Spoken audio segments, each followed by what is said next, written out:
I was 25, dead broke, and staring at a pink eviction notice taped to my apartment door. Desperation drove me into the rotting, abandoned mansion on the edge of town. I just wanted a roof over my head.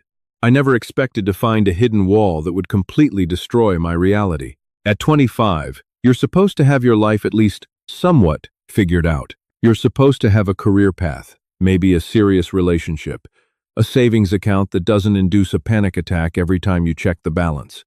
I had none of those things. My name is Chloe Mitchell, and 3 months after my 25th birthday, my entire life collapsed like a house of cards in a hurricane. It started with my job. I was working as a junior graphic designer for a mid-sized marketing firm in Boston run by a man named David Cole. David was the kind of boss who wore custom Italian suits but would dock your pay if you were 4 minutes late returning from lunch. When the company lost its biggest client, David didn't take a pay cut. He laid off 20% of the staff. I was in the first wave. I scrambled, of course. I sent out hundreds of resumes, took on soul-crushing freelance gigs on platforms that paid pennies, and skipped meals to stretch my severance check. But the cost of living in the city was a beast that never stopped eating. Soon, my bank account was running on fumes. Then came the eviction. My landlord, Harrison Gable, was a notorious slumlord who owned half the buildings in my neighborhood. He was a ruthless, cold-eyed man who smelled faintly of stale cigars and expensive cologne. When I fell 2 months behind on rent, I begged him for a little more time. I promised him I had interviews lined up. He just looked at me, lips curled in a tight, unsympathetic smile, and said, "This is a business, Chloe, not a charity." The day the sheriff arrived to lock me out, it was pouring rain, a cliché, I know, but the universe has a sick sense of humor. I packed whatever I could fit into my beat-up 2008 Honda Civic. 2 suitcases of clothes, my laptop, a box of granola bars, and a framed photograph of my mother who had passed away when I was a teenager. Everything else, my bed, my books, the little life I had built, was left behind. Property of Harrison Gable. For the first week, I lived in my car. I parked in well-lit supermarket parking lots, sleeping with one eye open and a can of pepper spray clutched in my fist. I tried reaching out to my best friend, Jessica Miller, but she had just moved in with her fiancé in a tiny one-bedroom across the state and barely had room to breathe, let alone harbor a homeless friend. I was entirely alone. Then, the final blow fell. The transmission on my Civic died in the middle of a busy intersection. The towing company took the car to an impound lot, and because I couldn't pay the exorbitant towing and storage fees, they kept it. I was officially on the street, carrying a duffel bag and a backpack, with exactly $14.32 in my pocket. That's when I remembered the Pendleton house. Located on the far outskirts of town, where the streetlights ended and the dense, sprawling woods began, the Pendleton house was a local legend. It was a massive 3-story Victorian monstrosity that had been rotting away for over a decade. It originally belonged to Arthur Pendleton, a reclusive millionaire who had died under mysterious circumstances 15 years ago. Since he had no heirs, and the property was tangled in endless municipal tax liens and legal red tape, the house just sat there, decaying. Kids used to dare each other to break in, but after a structural collapse on the second floor injured a teenager a few years back, the police boarded it up and fenced it off. Everyone forgot about it, except me. It was twilight when I slipped through a gap in the rusted chain-link fence. The house loomed against the darkening sky like a rotting tooth. Ivy crawled up the peeling, gray-painted siding, and the windows were either boarded up with plywood or shattered, resembling hollow, dead eyes. My heart was hammering against my ribs so hard it physically ached. Breaking and entering was a felony. But freezing to death on a park bench was a death sentence. Survival won. I found a cellar window at the back of the house where the plywood had rotted through. Kicking the decaying wood aside, I squeezed my shoulders through the narrow gap and dropped into the pitch-black basement. The air inside was thick and heavy, smelling of mildew, wet earth, and something old and undisturbed. I flicked on my phone's flashlight. The beam cut through the darkness, illuminating piles of discarded cardboard boxes, broken furniture, and decades of dust. I crept up the creaking wooden stairs to the ground floor. The interior was a time capsule of faded grandeur. Tarnished chandeliers hung from peeling plaster ceilings. A grand staircase curved upward, its mahogany banister thick with grime. In the living room, furniture was draped in white sheets that had turned a sickly yellow over the years. It was terrifying, yes, but it was dry, and it was hidden. I set up my camp in what used to be a small servant's quarters, tucked away behind the kitchen. It was away from the main windows, meaning no one outside would see the faint glow of my flashlight. I made a bed out of old, dusty velvet curtains I pulled down from the dining room, wrapping myself in my one winter coat. That first night, I barely slept. Every creak of the settling house, every gust of wind rattling the loose boards, sounded like footsteps. I lay there, staring at the ceiling, tears hot and fast tracking down my dirty cheeks. How did I get here? I wondered. How did I fall so far, so fast? But when the morning sun finally filtered through the cracks in the boards, casting thin, golden lines across the dusty floorboards, I was still alive. I had a roof. I had a fortress. I was 25, a squatter in a dead man's mansion, and I was going to survive. I lived in the Pendleton house for 3 weeks before everything changed. Survival became a strict, exhausting routine. During the day, I would walk 2 miles to the public library. I'd use their bathroom to wash my face and brush my teeth, charge my phone, and frantically apply for jobs using their free Wi-Fi. I bought cheap calories, peanut butter, bread, canned beans, using the few dollars I scrounged from returning discarded glass bottles I found in the ditches along the road. By nightfall, I would sneak back into the mansion, an invisible ghost haunting a forgotten house. To keep myself from going insane with boredom and anxiety during the long, dark evenings, I began to explore. The Pendleton house was massive, a labyrinth of long corridors, locked doors, and forgotten rooms. Despite the decay, you could tell Arthur Pendleton had been a man of immense wealth and peculiar tastes. I found a library with floor-to-ceiling bookshelves, the books mostly ruined by dampness. I found a conservatory choked with dead, blackened vines. But it was the study on the first floor that eventually caught my attention. It was located at the end of a long, dark hallway, heavy oak double doors sealing it off. I only managed to pry them open during my 3rd week. The room was surprisingly well preserved compared to the rest of the house, probably because the windows had been bricked up from the outside at some point. The study was dominated by a massive, intricately carved mahogany desk and an enormous fireplace.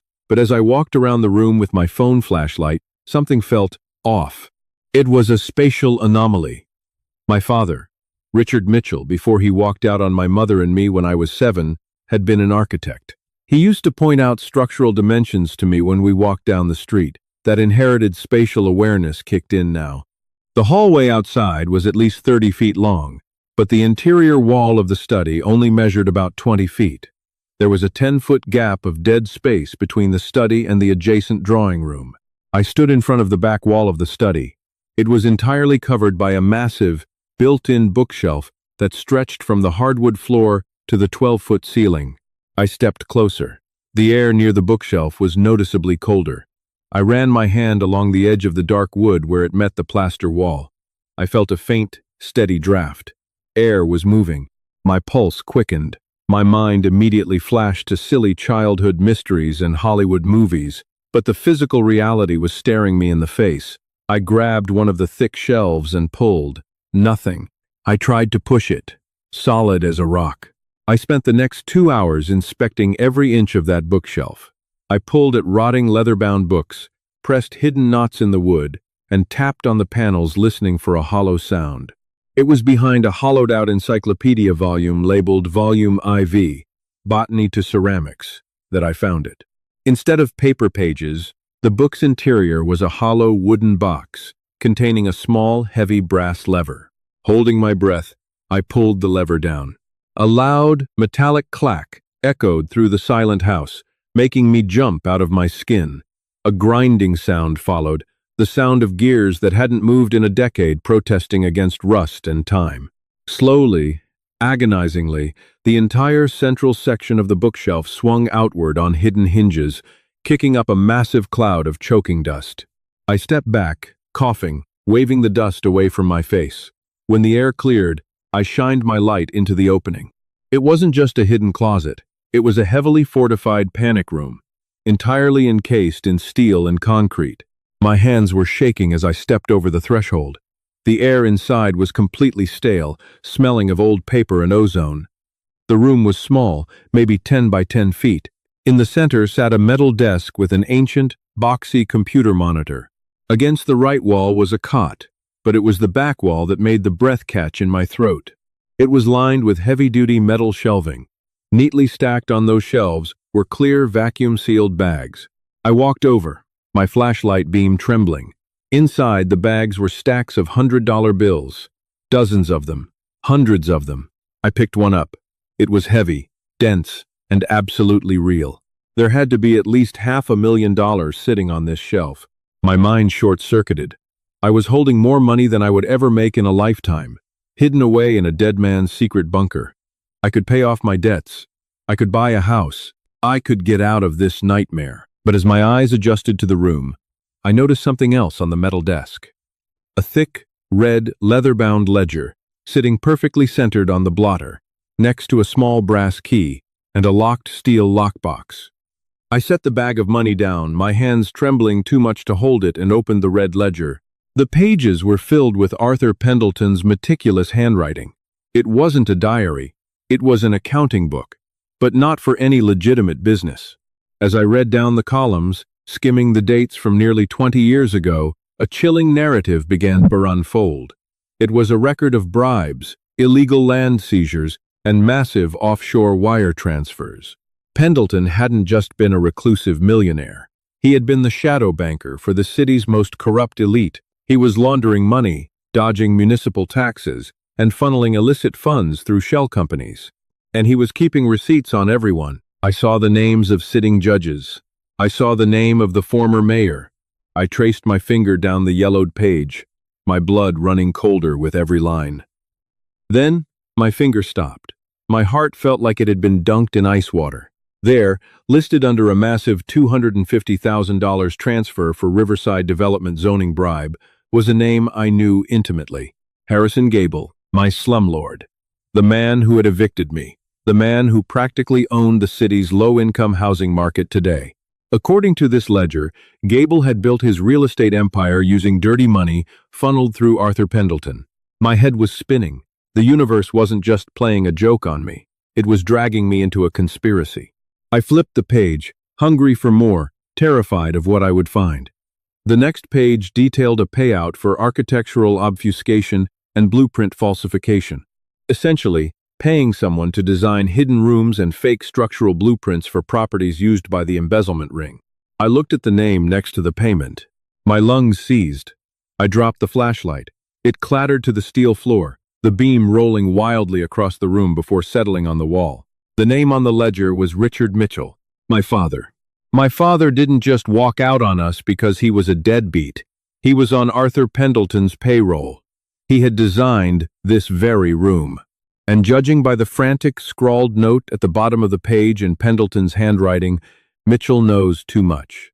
Needs to be handled. My father hadn't just abandoned me and my mother. He might have been murdered. And if Harrison Gable and the rest of the people in this ledger were still in power, I was standing in a tomb filled with evidence that could destroy the city's most dangerous men. Suddenly, the distinct sound of breaking glass echoed from the floor above me. Heavy footsteps followed. I wasn't alone in the house anymore. I stood frozen in the center of the steel-encased panic room. My flashlight had rolled under the metal desk, its beam casting erratic, terrifying shadows against the bags of money. The heavy, rhythmic thud of work boots echoed from the ceiling above. Someone was walking through the master bedroom on the second floor. Then, a voice deep, grating, and distinctly irritated carried down the ventilation shafts. "Check the floorboards in the master," Gable said. Pendleton was paranoid. He wouldn't have just buried it in the yard. It's inside the walls. Gable, my slumlord, the man who had thrown me onto the street, was looking for the very ledger I held in my shaking hands. He was trying to tie up loose ends. Panic, sharp and blinding, clawed at my throat. If they found me in here with the money and the ledger, I wouldn't just be evicted again. I would be erased. I scrambled under the desk, grabbed my phone, and killed the flashlight app. The room plunged into a darkness so absolute it felt heavy against my skin. I felt my way along the rough steel wall, desperate to find the interior mechanism for the hidden door. The bookshelves were still wide open to the study. If those men walked downstairs, the gaping hole in the wall would be a giant neon sign pointing right to me. My fingers brushed against a thick, cold iron wheel mounted beside the doorframe. I gripped it with both hands and turned. It was stiff, protesting with a low, metallic groan that sounded like a scream in the silent house. I pushed through the burn in my muscles, cranking the wheel until the massive bookshelf began to swing shut. Just as the door clicked into its heavy locking mechanism, sealing me in total pitch-black isolation, the oak doors of the study burst open on the other side of the wall. I slapped a hand over my mouth, terrified they would hear my ragged breathing. Through the thick steel, their voices were muffled but entirely decipherable. "Place is a rotting death trap, Caldwell." A rough voice grunted. "Just do your job, Braden." A second, sharper voice replied. This was Thomas Caldwell, a man whose tone dripped with cold corporate menace. "The demolition crew brings the bulldozers in at 6 a.m. tomorrow. Gable wants the property flattened for the new high-rises, but he refuses to authorize the demo until we find Pendleton's ledger. If that book survives the wreckage and a construction worker finds it, we all go to federal prison." My heart hammered against my ribs like a trapped bird. Tomorrow morning, they were destroying the Pendleton house tomorrow. If I didn't get out tonight, I would be crushed under tons of brick and mortar. I heard the sound of furniture being overturned in the study. Books were being swept off the shelves, the very shelves that concealed me hitting the floor in heavy thuds. They were inches away. If Braden pulled the hollow encyclopedia volume, I was dead. I backed away from the door until the backs of my knees hit the metal cot. I sat down, my whole body violently trembling. My phone screen lit up, glowing at a meager 12% battery. In the dim, blue light, my eyes fell back to the steel desk. The ledger, the bags of cash, and the locked steel lockbox next to the brass key. While Caldwell and Braden tore the study apart on the other side of the wall, I picked up the small brass key. My hands were shaking so badly I scratched the metal trying to find the keyhole. With a soft click, the lockbox sprang open. Inside wasn't jewelry or gold. It was a single, sealed envelope, yellowed with age. Written across the front in fading black ink were 3 words that made the breath completely leave my lungs. "To my Chloe." A sob tore at my throat, but I forced it down, biting my own lip until I tasted copper. I tore the envelope open. Inside was a handwritten letter, dated exactly 18 years ago, 2 days before my father vanished. "Chloe," it read, "if you are reading this, it means I am gone, and you have somehow found your way to the one place I prayed you never would. I am so sorry, sweetheart. I didn't leave you and your mother because I wanted to. I tried to walk away from Arthur Pendleton and Harrison Gable, but once you build their secrets, they never let you leave. I found out Gable was planning a fire in the low-income districts to force cheap property sales. I told Pendleton I was going to the authorities. That was my mistake. They are going to kill me, Chloe. I know this, but I designed this room off the grid. Pendleton doesn't know the master combination, and Gable doesn't even know it exists. The cash on these shelves is untraceable. It's dirty money, but it's the only justice you'll ever get. Take it. Take the ledger. Destroy them. I love you." Tears streamed down my dirty face, dripping onto the yellowed paper. My father hadn't abandoned me. He had been murdered trying to do the right thing, and the man responsible was the same man who had tossed me out onto the street with nothing. A sudden, violent crash against the steel door made me jump. "This wall is hollow!" Braden yelled from the study. He pounded on the bookshelf again. "Caldwell, I'm telling you, the dimensions are wrong. There's dead space behind here." "Then get a sledgehammer from the truck," Caldwell ordered. "We break it open." I had no time left to grieve. Adrenaline, sharp and freezing, flooded my veins. I wasn't going to die in this room, and I wasn't leaving without what was mine. I grabbed my beat-up duffel bag and dumped out my clothes, granola bars, and spare shoes onto the floor. Working frantically in the dim phone light, I unzipped the vacuum-sealed bags of cash and began shoving stacks of $100 bills into my bag. It was heavy, unbelievably heavy. I filled my backpack next, cramming the red ledger right against my laptop.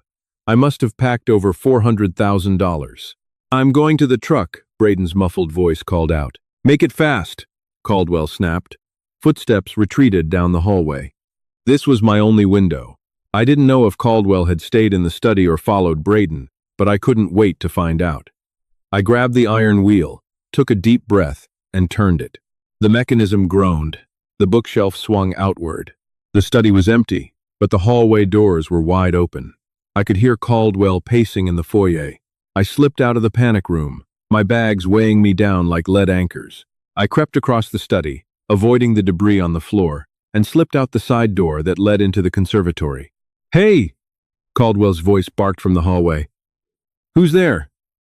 I didn't look back. I bolted. I sprinted through the dying vines of the conservatory, throwing my shoulder against the rotting wooden frame of the back door. It splintered and gave way, spilling me out into the freezing, rain-soaked night. "Braden, around back!"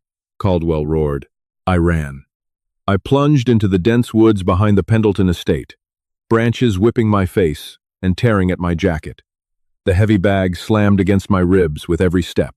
Behind me, I could hear the beam of high-powered flashlights sweeping the tree line and the furious shouts of Gable's men. But I knew these woods. I had mapped every ditch and deer trail in my 3 weeks of scavenging.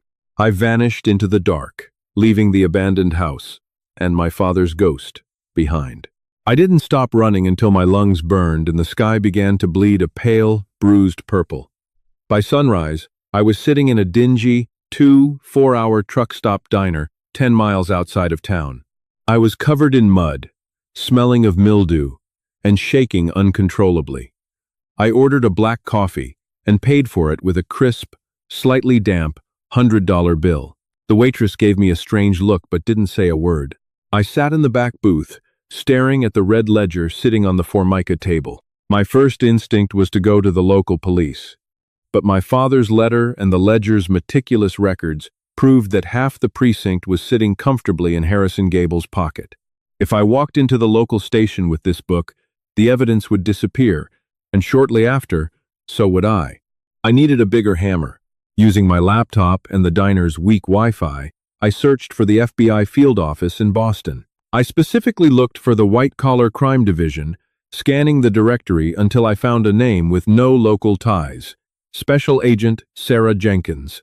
I bought a prepaid burner phone from the gas station next door and dialed her direct extension. When she picked up, she sounded tired and professional. "Special Agent Jenkins," she answered. "My name is Chloe Mitchell," I said, my voice trembling but hardening with every word. "I have Arthur Pendleton's master ledger. I have the paper trail proving Harrison Gable ordered the murder of my father, Richard Mitchell, 18 years ago. And I have the financial records of every bribe Gable paid to the mayor's office." There was a long, heavy silence on the other end of the line. The scratching of a pen stopped. "Where are you?" Jenkins asked. Her tone entirely changed. "I'll meet you in the city," I said. "Public place. Bring a forensic accountant. You're going to need one."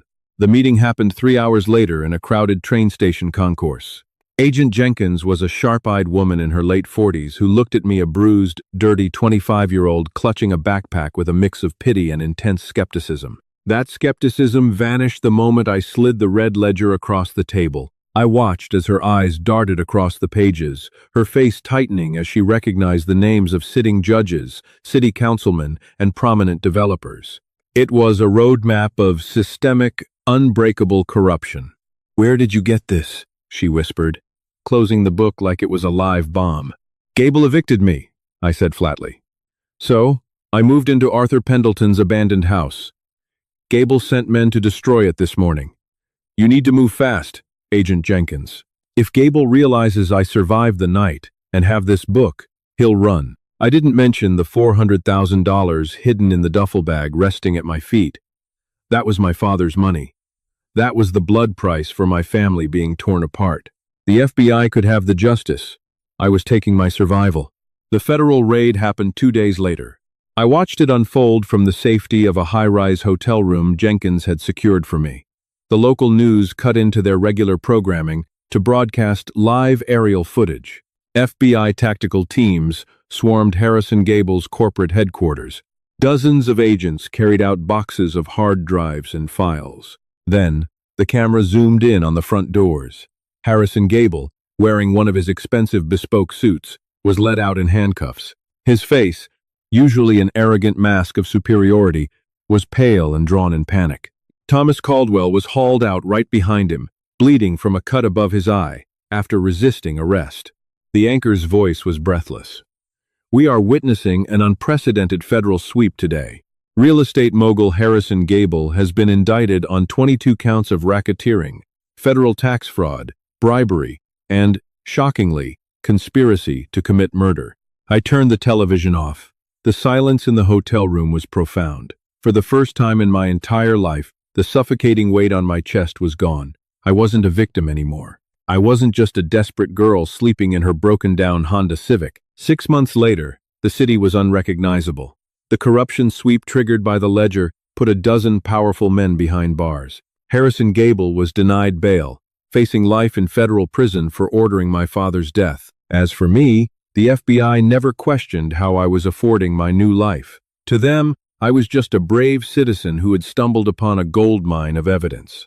They didn't know about the safety deposit box I had rented under an LLC, holding stacks of untraceable, vacuum-sealed bills. I bought a small, beautiful house on the coast, far away from the rotting Victorian mansions and cramped apartments of the city. I visited a quiet cemetery on a hill overlooking the ocean, where I finally laid down a proper headstone for Richard Mitchell. It simply read, "A good father. He built the truth." Sometimes, when the wind howls at night, I still remember the terrifying chill of that steel panic room. But I don't feel afraid anymore. The universe had tried to bury me beneath eviction notices and poverty. But it didn't realize one crucial thing. It had buried me in a house that held the very tools I needed to dig myself out. If Chloe's incredible journey from a devastating eviction to uncovering a citywide conspiracy